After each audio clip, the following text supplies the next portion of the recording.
un exemple de soutien aux économies ultramarines de la part de l'Europe, avec un exemple concret de développement économique des territoires en Guadeloupe, Martinique et Guyane, avec une combinaison des fonds européens et de l'aide nationale. Et je laisse la parole pour cette présentation à Madame Copé.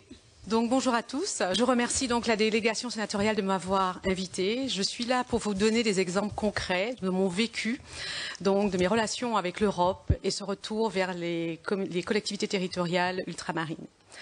Alors moi je suis avocate au barreau de Bruxelles. Je suis arrivée à Bruxelles il y a près de 30 ans, à l'Europe des 15. Je pense que j'étais l'une des premières Antillaises qui est partie à Bruxelles, avec vraiment une volonté d'ouvrir mes territoires d'origine. Pour ceux qui me connaissent ou qui ont connu mon père, qui était un homme d'affaires antillais sur la Guadeloupe, la Martinique, la Guyane, j'avais envie de me faire un prénom parce que j'avais déjà un nom qui était lourd. Donc, partie à Bruxelles, je suis en train aujourd'hui de faire un travail qui m'apparaît vraiment très important à l'égard des collectivités parce que, comme l'a dit M. Manscour, on a une période où, de l'Europe des 15 à aujourd'hui l'Europe des 28, il faut bien se rendre compte que l'Europe nous a beaucoup aidés et que d'un côté à Bruxelles, on n'est pas sûr que toute cette dynamique d'aide des régions ultrapériphériques va perdurer. Alors, je suis partie d'un constat il y a 3 ans que c'était intéressant de travailler avec les collectivités sur la conjonction vraiment de ces différents fonds à travers une dynamique de la Commission européenne, l'ITI, l'investissement territorial intégré. Donc, j'ai travaillé à la rédaction des PO Guadeloupe, Martinique, Guyane. On a échangé avec la Commission et les autorités de gestion de façon à avoir des projets qui intègrent les différents fonds. Alors, quand je parle des différents fonds, vous avez donc ces programmes transversaux qui sont tout à fait méconnus dans nos départements. On n'a pas tendance à travailler avec les grands programmes de l'Union. Je vais donner l'exemple d'Erasmus+, un exemple pratique que j'ai développé par exemple sur le territoire de Marie-Galante qui a été l'un des premiers pour lesquels j'ai soumis Erasmus+. Dès que le programme est sorti, j'ai déposé un projet. Vous êtes préfinancé à 80-60%. La collectivité reçoit des financements. Les programmes Erasmus+ accompagnent dans le secteur de l'éducation, de la formation, que ce soit le personnel des collectivités territoriales ou les écoles. Là, en l'occurrence, l'exemple concret d'Erasmus+ pour Marie-Galante, c'est 450 000 € que l'on accorde à un collège, à deux classes, de façon à travailler. Donc, j'ai choisi la thématique. La thématique est celle du développement territorial. On a une réalité. 80% de nos jeunes sont au chômage à moins de 25 ans. Ça veut dire que c'est une bombe à retardement. Ces gens qui ne travaillent pas aujourd'hui, si on ne travaille pas sur la dynamique des jeunes, je pense que dans quelques années, et c'est pas dans très longtemps, on aura des conséquences qui seront vraiment désastreuses. D'où l'intérêt de travailler sur une politique d'inclusion sociale que relève beaucoup la Commission.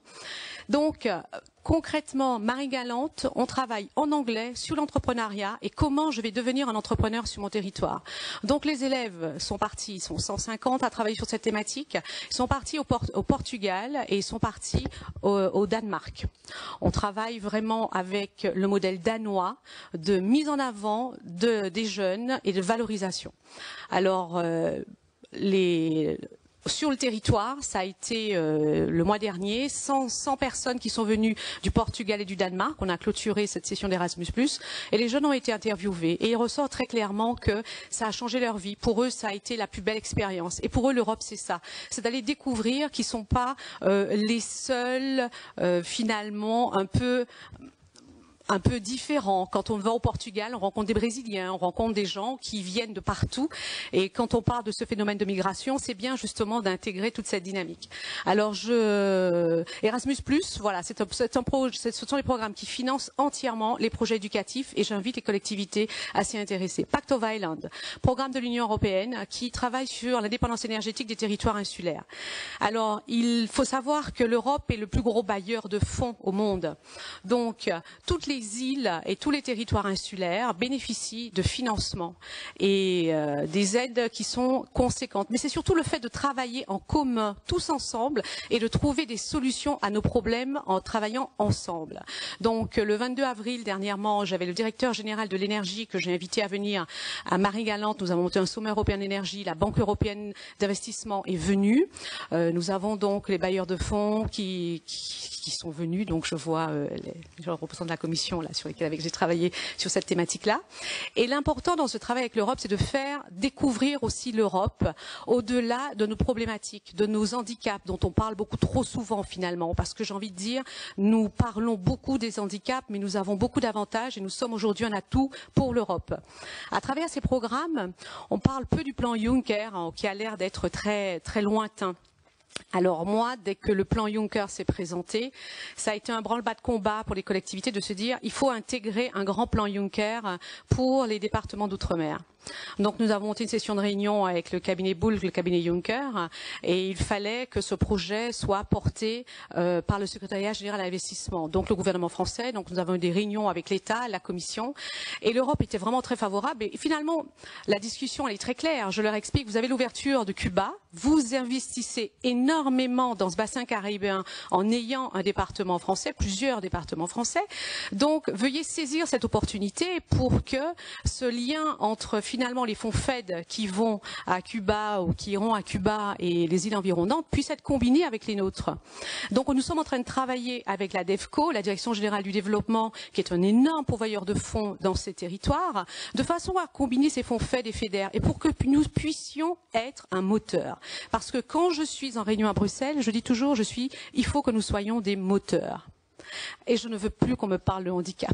Voilà. Ça, c'est important que nous puissions leur montrer que nous avons une valeur ajoutée pour eux. C'est là qu'est le dialogue.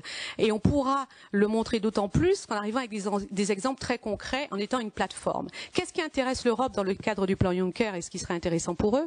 C'est de se dire, c'est bien de pouvoir placer et montrer notre savoir-faire en Europe, en Europe, dans le bassin caribéen, de façon à pouvoir se déployer vers Saint-Domingue, vers Cuba, vers les autres îles. Alors, je vais pas cacher plus longtemps quel était ce projet du plan Juncker qui a suscité l'engouement à Bruxelles, c'est le tramway de la Guadeloupe. Et plan Juncker, donc présenté ensuite projet préféré du gouvernement, secrétariat général des investissements, mais le niveau des collectivités territoriales, c'est toujours la BEI attend. Donc voilà, on en est là. Ils attendent, mais le blocage n'est pas à Bruxelles, le blocage il est plutôt local. Alors vous avez le programme COSME d'accompagnement des entreprises aussi. Donc vous avez une multitude de programmes auxquels il faut vraiment s'intéresser. C'est un moyen de rencontrer beaucoup de partenaires. Alors vous connaissez plus spécifiquement les programmes régionaux. Les programmes régionaux, donc c'est les fonds de la politique de cohésion, avec le FEDER, le FEADER, le FEAMP, le FSE. Alors là, je vais tirer une sonnette d'alarme et c'est vraiment un cri d'alarme. Comme l'a dit M. Manscourt, 4,5% des fonds qui sont engagés dans le cadre du FEDER. C'est-à-dire que le dégagement d'office, il est très proche. Le dégagement d'office, il est quasiment certain. Et que pour l'ancienne période de programmation, je vous dirais que j'étais assez ulcérée en voyant que pour éviter le dégagement d'office, nous avions utilisé près de 100 millions en Guadeloupe pour faire un Memorial Act.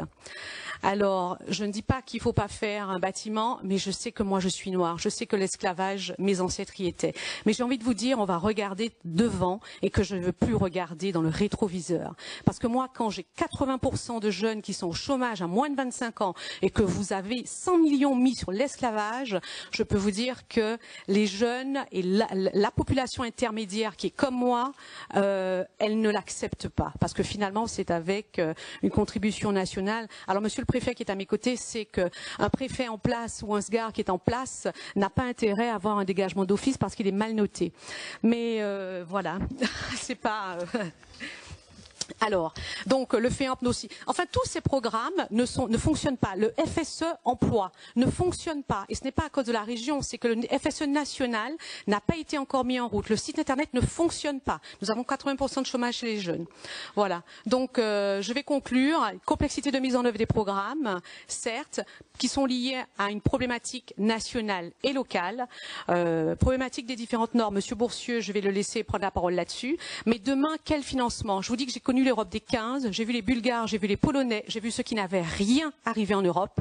On ne va faire pleurer personne sur la prochaine période de programmation. Le Parlement travaille et on est déjà en train de préparer la future période de programmation et je ne suis pas sûre que, avec un dégagement d'office quasiment certain, nous arriverons à obtenir les mêmes financements. Je vous remercie.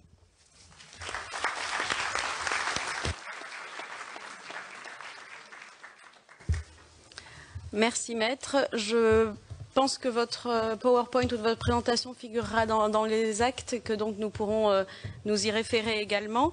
Votre appel est lancé, j'espère qu'il sera entendu pour la consommation de ces financements européens. Je remercie les intervenants de cette première séquence sur l'Europe au soutien des économies ultramarines.